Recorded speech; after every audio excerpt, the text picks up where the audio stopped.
d'apprendre que les États-Unis participent désormais activement aux frappes qui touchent le sol iranien. Il y a quelques minutes, une petite demi-heure maintenant, on apprenait que des explosions avaient été entendues notamment à Téhéran, et Israël a affirmé en effet que son pays menait, je cite, des frappes préventive. Et à l'instant, des médias américains, que ce soit CNN, que ce soit le New York Times, affirment en effet que les États-Unis sont en train de participer aux différentes explosions qui ne touchent désormais plus que Téhéran, mais également des villes ailleurs sur le territoire. On parle notamment de la ville d'Ispahan, et on affirme en tout cas que dans le centre-ville de Téhéran, c'est le bureau du guide suprême Ali Khamenei qui était visé. Il y a donc des colonnes de fumée sur tout le pays. On était il y a quelques minutes avec le général Dominique Trinquant qui l'a affirmé, ancien chef de la mission française à l'ONU, qui l'a dit en réalité. Pourquoi? C'est que les négociations sur le fameux nucléaire iranien menées par les États-Unis n'avançaient pas comme Donald Trump le voulait. Et puis accessoirement, le président américain, il avait prévenu, et généralement quand le président américain prévient, il fait ce qu'il dit. Et puis surtout, ça veut dire quoi? Ça veut dire la grande interrogation qui occupe le monde depuis plusieurs semaines, pour ne pas dire depuis plusieurs mois. Est-ce que cela veut dire un changement de régime dans les prochaines semaines? C'est en tout cas la question que l'on va mener avec mes deux colistiers qui viennent de me rejoindre. Paul Azibert, merci, spécialiste des questions politique et de communication, et Lucas Planaverne, journaliste au JDD, avec, je crois, un journal qui va devoir bouger et certainement refaire sa une d'ici l'édition de demain. Je vous propose qu'on parte immédiatement rejoindre Mona Jaffarian. Bonjour ma chère Mona. Bonjour. Merci beaucoup d'être avec nous ce matin. Quelle est votre première réaction ce matin quand vous avez appris, bien sûr, ces frappes qui étaient menées donc sur le sol iranien? Je ne vais pas vous donner mes premières impressions, je vais vous donner celles que je reçois dès maintenant des Iraniens.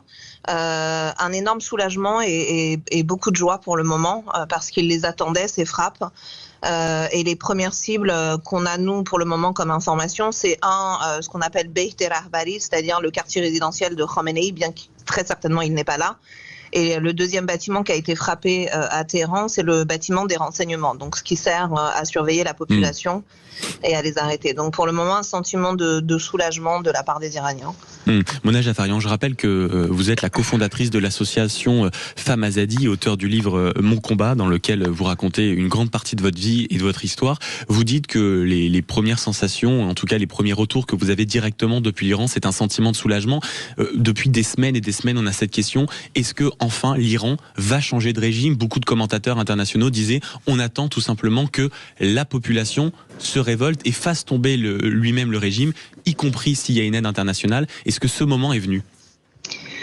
Mais c'est toujours difficile à dire. Maintenant, oui, effectivement, la population iranienne est déjà sortie les 8 et 9 janvier, notamment par millions, et on s'est rendu compte qu'il ne suffisait pas d'être des millions dans la rue pour y arriver face à l'appareil répressif.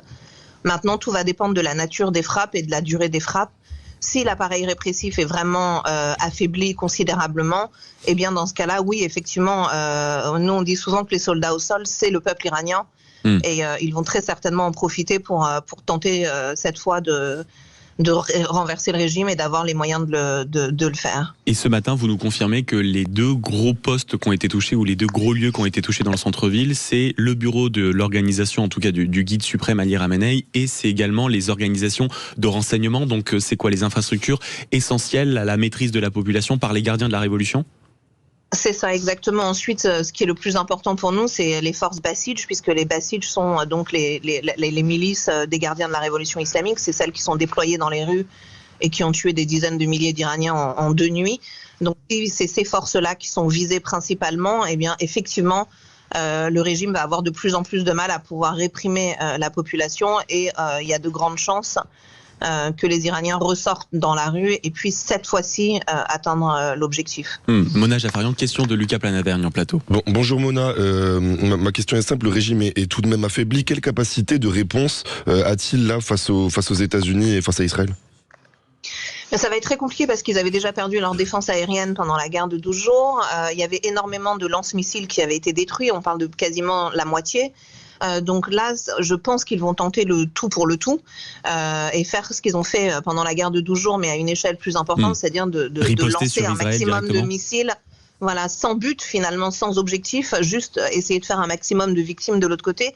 Et un des grands risques pour les bases américaines et notamment pour les pays du Golfe, c'est qu'il est très certainement probable que la République islamique décide de lancer aussi des missiles sur les pays voisins pour essayer de mettre la pression sur les États-Unis et faire cesser la guerre. Et vous venez d'aborder un point très important, Mona Jafarian. On a dit depuis le début de l'année, et vous avez rappelé bien sûr le courage du peuple iranien qui est sorti massivement dans la rue au début du mois de janvier. On a dit beaucoup, le président américain n'interviendra pas, il ne frappera pas le sol iranien. Pourquoi ? Précisément à cause des pays autour, parce qu'on sait que l'Égypte, parce qu'on sait que l'Arabie Saoudite, parce qu'on sait que le Qatar passaient des coups de fil au président américain en disant attendez, vous n'allez pas nous déstabiliser la région. Et puis vu le nombre d'habitants en Iran, si tout ça commence, on va dire, à essayer de se réfugier ici et là, ça va créer un drame humanitaire absolument terrible. Est-ce que vous pensez que les organisations, les pays autour actuellement de l'Iran ont changé d'avis ou se préparent déjà à un changement de régime ? Sincèrement, nous, on jouait le jeu de faire comme si Donald Trump n'avait pas tenu sa parole, mais vu le déploiement massif autour de l'Iran, on était quasiment sûr que Donald Trump allait frapper, contrairement à ce qu'on entendait beaucoup dans les médias. Donc pour nous, c'était une quasi-certitude qu'il allait y aller. La seule chose qu'on ne savait pas encore, et qu'on ne sait toujours pas d'ailleurs, c'est est-ce que ce sont juste des frappes préventives pour le programme balistique nucléaire, les services de renseignement et de manière générale pour essayer d'affaiblir les gardiens de la révolution, ou est-ce que la décision a vraiment été prise à Washington de faire tomber le régime et donc les frappes risquent de durer un peu plus longtemps, peut-être sur plusieurs semaines, pour permettre aux Iraniens sur place de renverser le régime. Donc ça, c'est la seule aujourd'hui question qui se pose. Mais je ne pense pas pour beaucoup de pays du Golfe qu'ils soient si réfractaires que ça à ce que ce régime disparaisse. Bon, quand on parle du Qatar, bien évidemment non, puisque c'est un des plus grands alliés du régime, mais des pays comme l'Arabie Saoudite ou les Émirats ne seraient pas contre le fait d'un changement de régime aujourd'hui ou de la chute. Est-ce que c'est là-bas, Mona, que l'ayatollah a pu être évacué en lieu sûr, comme on nous apprend ? Alors apparemment, il serait encore en Iran. Il serait simplement en train d'être déplacé du centre-ville, c'est ça, j'imagine, amené à des lieux beaucoup plus sûrs. Il a déjà été déplacé, donc maintenant c'est vrai que ça reste quand même la grosse question, parce que pour la mort de Nasrallah, les Israéliens ont travaillé des années pour pouvoir savoir exactement, donc là ils ont également effectué le même travail. Mais c'est encore plus compliqué parce que quand vous voyez la taille du Liban, notamment de Beyrouth, et la taille de l'Iran, qui fait quand même 3,5 fois la France, c'est certainement plus compliqué de le localiser. Mais je pense qu'on pourrait peut-être assister effectivement à son élimination, et notamment celle de son fils Mojtaba, qui est quand même le plus gros danger aujourd'hui. Si on veut un changement de régime, c'est vraiment lui aussi qu'il faut viser. Mona Jafarian, en rappelant que vous êtes la cofondatrice de l'association Femmes Azadi, à chaque fois qu'il y a une actualité sur l'Iran, vous avez un regard excessivement précieux. Vous rappeliez à l'instant l'importance de la taille d'un pays comme l'Iran, 3 fois la France, et il faut rappeler, puisqu'on parle de déplacement, de risque de déplacement de la population, c'était en tout cas l'inquiétude de beaucoup de pays limitrophes, il faut rappeler notamment que c'est 90 millions de personnes l'Iran, donc c'est absolument gigantesque, et je vous laisse entre les mains des questions de Paul Azibert, Mona. Alors, des questions, bonjour. Voilà, merci beaucoup pour vos éclairages. Moi, la question que je me posais justement, c'est étant donné la situation aujourd'hui, alors en Iran, on parle d'une répression qui a fait quand même plus de 36 000 morts. Je pense que on peut le rappeler. Vous me corrigez si je dis des bêtises. Mais surtout, c'est le rôle d'Israël qui m'intéresse là-dedans. Est-ce que on est face à une nouvelle force d'intervention dans la région, c'est-à-dire de couple israélo-américain, où Israël va devenir un supplétif des États-Unis pour intervenir dans la région? Je pense que c'est vraiment, ils travaillent main dans la main, les Israéliens et les Américains, parce que le niveau de renseignement des Israéliens à propos de l'Iran est vraiment, c'est le pays le mieux renseigné sur l'Iran, c'est le pays qui a le plus également d'agents informateurs sur place. Enfin, c'est vraiment le numéro 1 dans la lutte contre la République islamique. Donc je pense qu'ils vont avancer main dans la main. Maintenant, on sait aussi qu'autant Israël, on est sûr qu'ils veulent la chute de ce régime et un changement de régime, autant du côté américain, c'est là où on se pose la question. Donc on va voir, est-ce que Netanyahou a réussi à convaincre Donald Trump que la seule solution est la chute du régime, ou est-ce qu'ils vont juste suivre ce que les Américains leur demandent de faire et se limiter peut-être au minimum pour donner l'impression d'une victoire à Donald Trump.